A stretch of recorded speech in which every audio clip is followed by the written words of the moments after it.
Welcome back, Super Friends. What's the hubbub? Superman's worldwide opening stands at a little over 220 million. No SnyderVerse, no problem.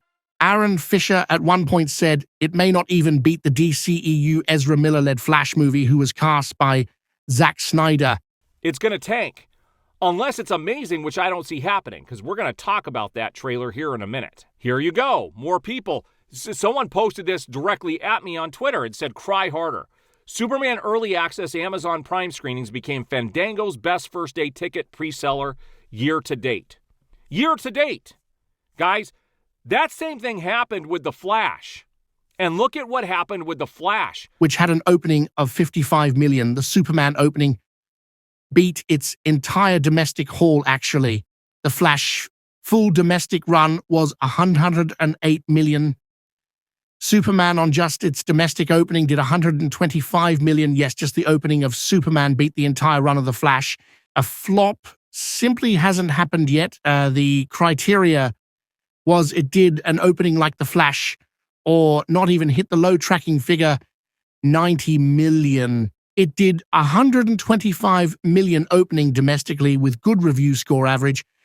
The final worldwide box office is yet to be known, but the only way it flops is if it does worse than the last two Marvel movies, which didn't hit 400 million worldwide average. Between Thunderbolts and Captain America, Brave New World, I believe it will get at minimum of over 500 million worldwide. Where might it end up? A reasonable estimate has a potential total box office of around 650 million worldwide.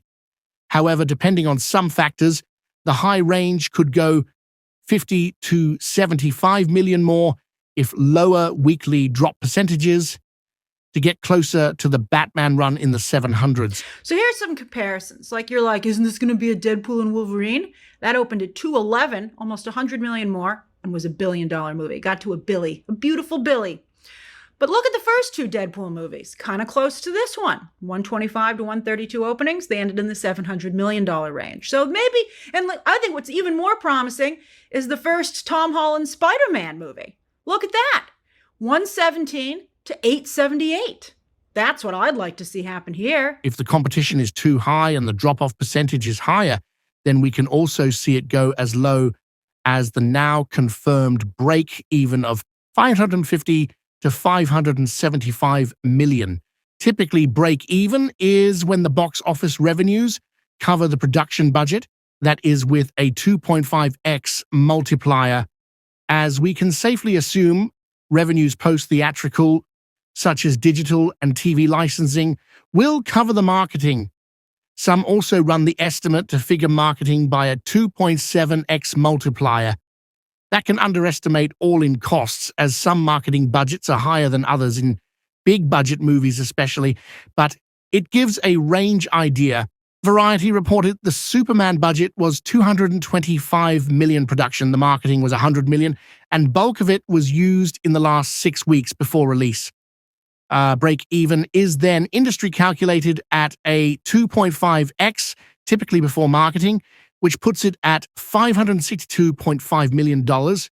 If you do the 2.7x assuming marketing with post-release offset, it gets closer to 607 million, though the studio said they only need a 500 million box office minimum take as their comfortable low range, which makes sense as that's still 100 million more than the last two Marvel movies averaged.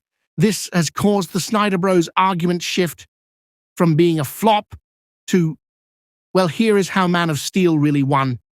It's bizarre, honestly. You know it's not a flop, so now it's my Superman one in a different market pre-COVID where more people went to theaters. Oh, plus inflation, right? Sure, buddy, inflation. Does that include an updated budget per inflation too, huh? Going to raise the Man of Steel production and marketing costs too, if you adjust the costs for inflation on the 2.7x multiple, it would put Man of Steel break even at close to $850 million. Total costs could be even higher as their marketing budget was 50 million more than Superman, reportedly by Variety as well. The total marketing inflation would then push the overall cost even higher. So if you want the benefit of inflation, you'd have to factor the negative costs as well. In the real world, it doesn't make sense with shifting markets to use this. For either side, it's not something you can compare. Eras are too different. Tariff wars aren't exactly great for an American hero either, yet it's only the third opening of year hitting 100 million plus. Genre is down now. Even last two Marvel movies didn't hit average of 400 million worldwide. In a full run, people wait on streaming for superhero movies. I don't know if DC will be the new Marvel, but I think that Marvel is hurting, clearly. I'm not sure that, I don't think James Gunn is the loss of James Gunn is the sole reason that they're hurting, but I would suspect it's probably a factor. So hey, better than Marvel, haha. All right, so they can say that. And DC fans can finally gloat a little bit on that thing. Then, what a year for Warner Brothers. The streak continues. Minecraft, Sinners, Final Destination Bloodlines, which as of right now domestically does have more money than F1 the movie. But yes, what a streak. Really, really impressive. So I think that they can feel great. I think Warner Brothers can feel really good. The Death Star is fully operational. All right, then strong audience scores. That's always a good sign. A- cinema score and a 93% Rotten Tomatoes audience score. That can be gamed a little bit, but even with the Snyder fans who are still very much trying to promote that, they still only could get it down to a 93. So that's excellent. That's very, very good. Although Thunderbolts had great audience scores, didn't do a thing for it. So it's getting a little bit, people are like, oh, that movie must be good. I can't wait to watch it at home for digital or streaming. Man of Steel end run had over 100 days in theater. Movies today get around 40 to 45 days. You'd have to almost do box office plus streaming now versus box office then. You can only compare how it does against current day contemporaries, really. The Snyder Bros don't do mental gymnastics. They try semantics gymnastics, leaving out whatever damages their argument. Let's compare the 3-day totals. Superman held up just fine. For a solid start, the 363 million production was debunked. Variety has the break even at 562.5 million. The Wall Street Journal indicated prior that the WB is eyeing 500 million worldwide with good reviews as a success measure in rebuilding. Sorry, it's not your inflated billion number that Superman needs to hit. You Snyderbots put that out there more than regular Superman fans as a way to claim flop. It's a tactic to inflate everything with you guys. Low pressure on your tires, folks. Stand by a Snyder Bro. Their presence alone will inflate your tires. 90 million was the low short range tracking. If it did under that, it would have been an opening flop.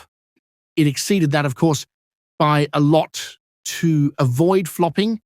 Superman also exceeded review flop status. It did 80% plus on Rotten Tomatoes critical scoring and 93% with the audience currently. Man of Steel was 57% critical and 75% for audience score. I expect more DCU movie announcements ahead.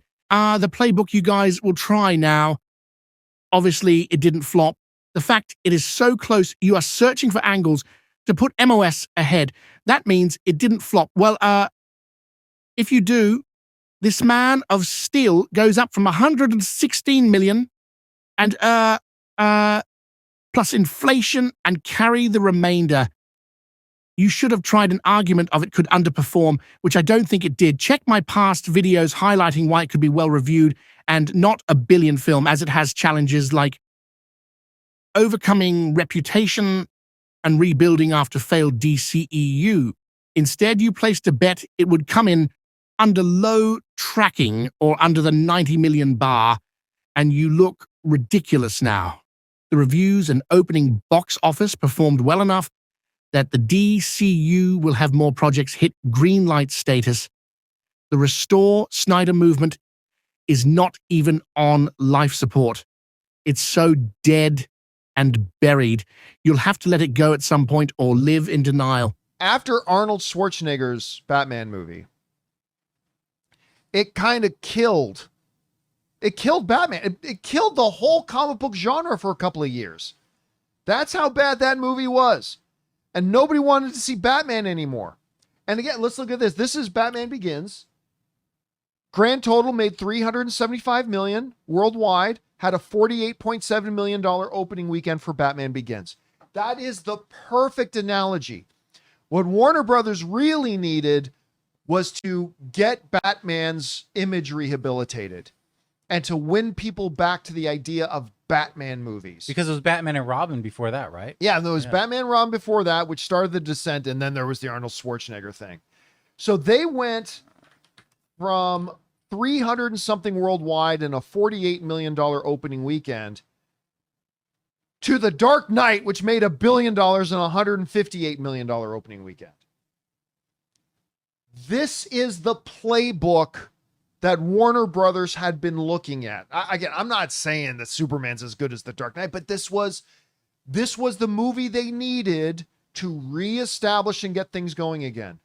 After Batman had been run into the ground, they probably all knew that the ceiling of success for Batman Begins was going to be limited. It's going to be limited, but that's okay because we got a vision for more Batman movies. So let's make sure this first one's great. This was not the flop you hoped for, period. Superman global opening did $220 million, and Man of Steel did $200 million. If you want to argue why Man of Steel beat it, or use semantics gymnastics, regardless they are close enough that one is not a flop without the other one being one. Bottom line is, Superman isn't a flop.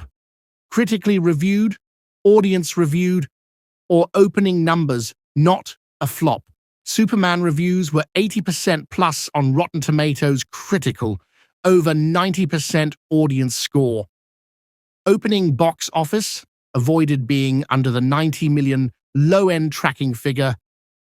None of the Snyder Bros' wishes of a review or opening flop came true.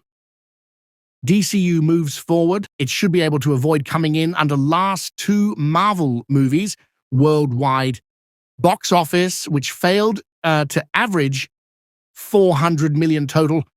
I believe Superman can hit anywhere between 500 and 700 million worldwide. Good reviews and topping the last Marvel movies for the first theatrical outing is great news. Remember, the job of Superman was to restore interest in DC live action. You don't rebuild off of the rejected DCEU from a single movie. It's about making a viable verse, setting up multiple movies for the future. Superman has restored some confidence, and that means the DCU will continue more projects. The hope of a flop that ended the verse early like a Thanos finger snap. You should have gone for the head. Didn't happen. Look up, not back. Take care of yourselves and others. Very good is an understatement. I'm sorry. I'm doing, I want to say terrific. I want to say terrific. But I feel fantastic. I was going to ask you, are you taking this all in? This is a huge premiere at the Chinese. This is a manifestation of a lot of dreaming. All over our bodies and sun.